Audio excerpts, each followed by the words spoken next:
Good morning, everyone. Anthony Tharp. It's Monday, 22nd of 2023, May. Another insert. Um, as I had said in the last video, I was going to take a break to get some documentation together because I had promised everybody that I was going to give details of some actions that would be taken. So I'm actually waiting on a response from the feds regarding some fraudulent activity that I reported with this whole Capital One thing and the Jamaican attorneys and the judges involved.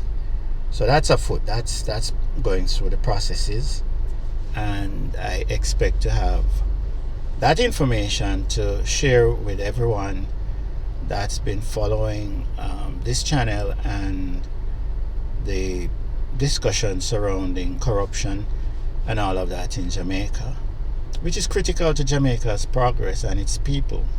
So if you're Jamaican, then it's critical that you pay attention to what's happening with my experience and my partner's experience and the Jamaican government, the judicial system, and attorneys in Jamaica.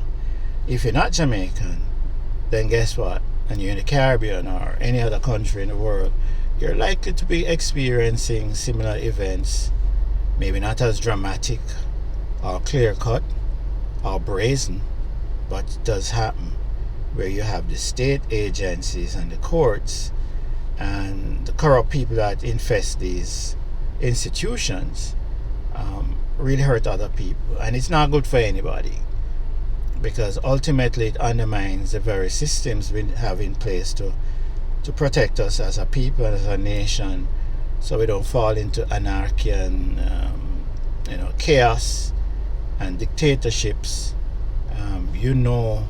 The things that destroy people and people's lives. Even ordinary people who don't care about politics or the economy, they just care about surviving and be happy, and that's fine. But in reality, the way the world is going now, we had better pay attention, and whether we're going to be proactive, aggressively proactive, or quietly subdued, then it's going to affect all of us. And if you have children, then it's important, and in fact, it's critical for us to make sure we play a role, whether vocally out in the public eye or behind the scenes, using tools that are at our disposals now to make a difference. Because I said, you're not catching on the planet, you are a part of the life forces that's here, and whether you're religious or not, you believe in a God or a creator or Mother Nature, you call it what you will, there is an intelligent force that's operating within our universes, our universe across galaxies, that we're tapped into or brought us here or keep helping us to grow and develop. We're pre-programmed. That's why when we have need of anything, somebody happens to come up with a, not just a concept, but a working model. Cell phones, for example, communications, transportation, medicine. How is it that somebody just comes up with this idea to use some kind of bush to cure this, or come up with the concept of magnetic fields that can transport sound waves at thousands and thousands of miles, hundreds of thousands of miles? You can listen to it on something else and it comes out the way it was delivered at the other end.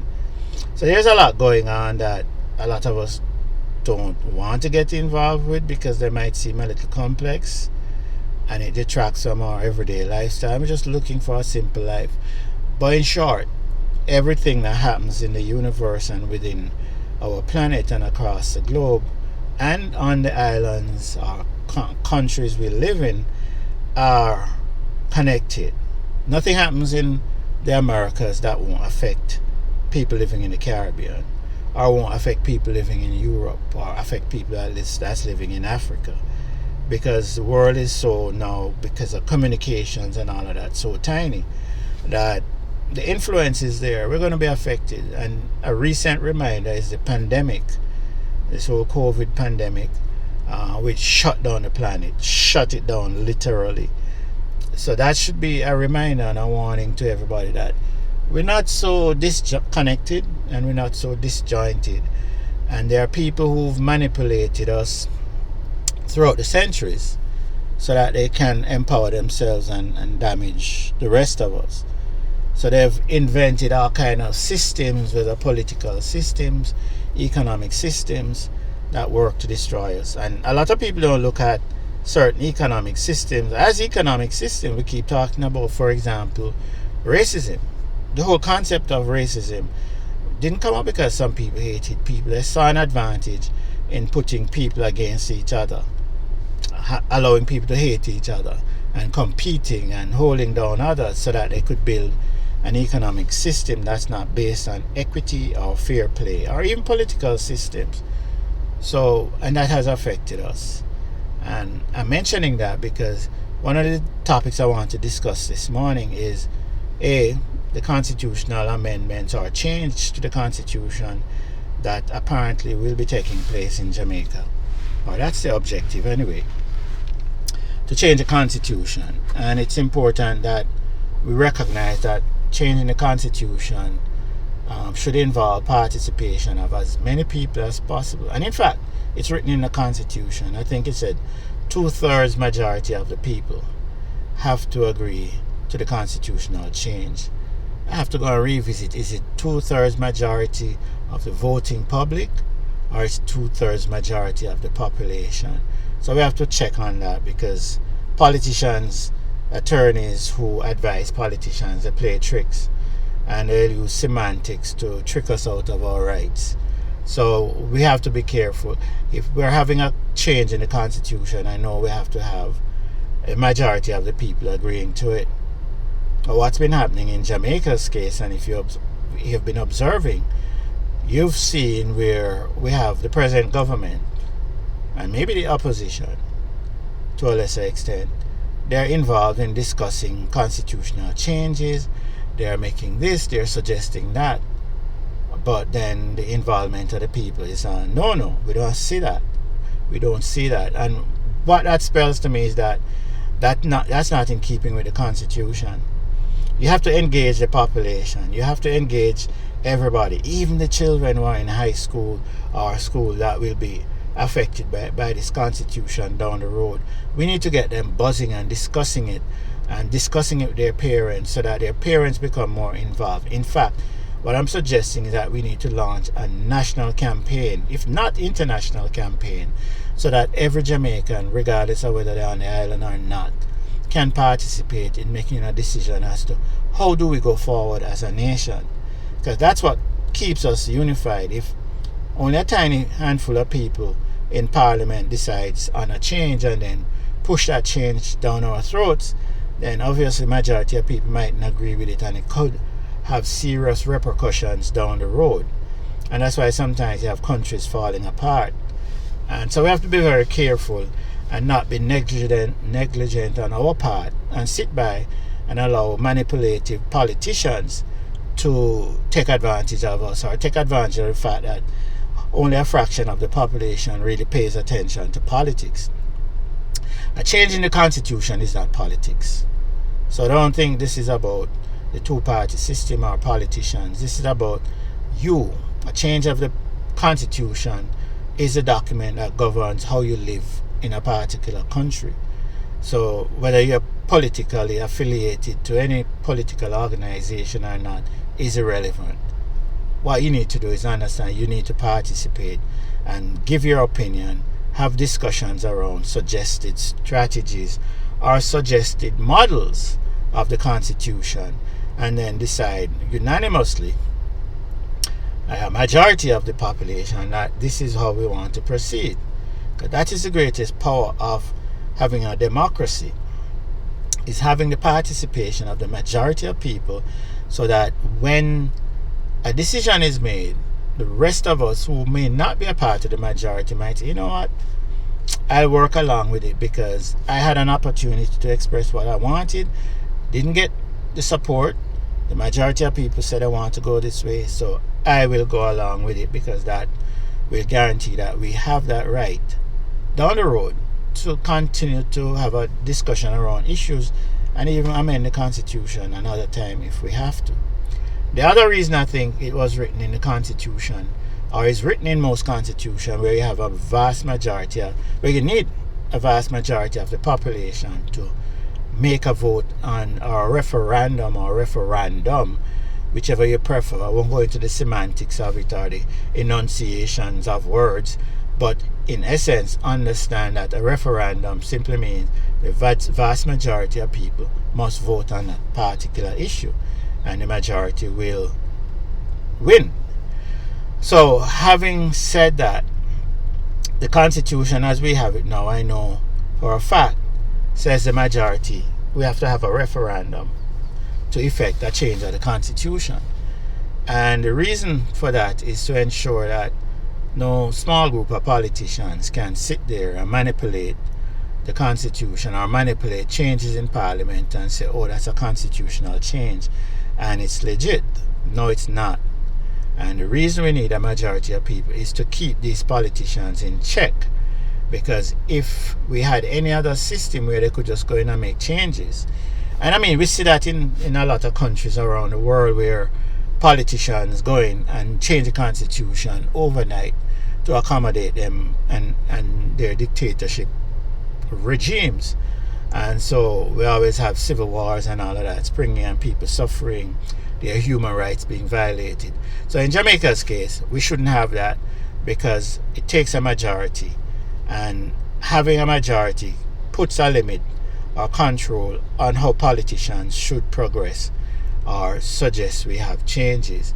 And again, they can suggest it, but the reality is what should have happened was the government in place or in power or standing shouldn't be out there crafting changes in a constitution.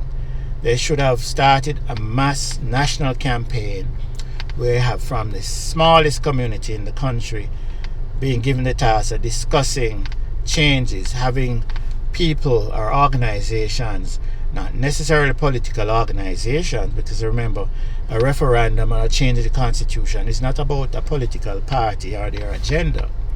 So this is not about getting an agenda where we're going to have people voting to, oh, let's make our country a communist country or a socialist country or a dictatorship or an autocratic nation, you name it. It's not about that.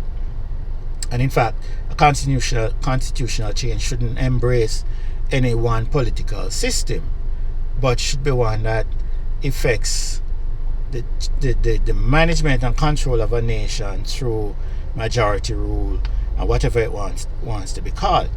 So in our particular instance, again, we can have the politicians going in and deciding this is what we want done, we're just going to make the change and then people vote on it. No, that's ultimately the wrong move. And again, what should happen is from the grassroots organizations to schools and people in colleges, primary school, you name it, people must be educated from that level for over a period of time that we're having a constitutional change. We're going to set up databases to have people make suggestions, and from those suggestions we pick the majority opinion that says this is where we want to go. We put that on the ballot, put it in a referendum, and have people vote on it and vote on those items. Not vote for a political party, but vote for those changes solely on the basis of changing the Constitution and not putting some political party in play. And I know one of the tricks politicians generally use is to run a campaign, have a national campaign to change the government, or give people the regular cycle of electing a government and then put things on the ballot, so that before you know it, it gets confusing. We start thinking now this is a campaign between political parties as opposed to a campaign to educate people, for them to understand they need to play a role in deciding how they want our country to run. So to avoid that confusion, the government of the day and the population should insist that no, we're going to separate the election of a government and a discussion around and a referendum about constitutional change as two separate processes, so there isn't any confusion and people don't vote on a political basis based on political affiliation. So I think that should be one of the things we should drive home to the present government, who has been pushing to get this constitutional change through. And based on what's been happening over the last couple of weeks, if not months, with the actions that these politicians have been taking, this dictatorial action is by the Prime Minister and Mr. Holness, Andrew Holness's government, is somewhat scary and a reminder of dictatorships around the world, where you have one population being subject to abuse of their human rights because a politician abused their power and change the constitution without proper processes being put in place. So before any change in the constitution should take place, one of the first things we need to do is launch an official campaign educating the nation that this is being proposed, this is what's coming. Let's see check the pulse of the people and find out if the pulse of the people is saying, yeah, we need to change the constitution, we want to change the constitution, or we don't. So if the majority of people say they don't want to change the constitution, then of course we don't waste our time going through a whole bunch of unnecessary costly events. So there are a number of stages that should be implemented first.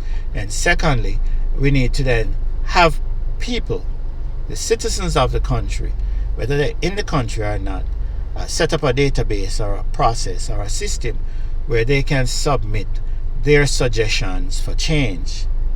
Get it in a database, have that database with a program or algorithm that can identify similarities between the suggestions, put them and have people going there, driving the population there, or printed and distributed so that people can go to town hall meetings, whether it's in the district, the village, the town, the city within the country, and discuss the various issues.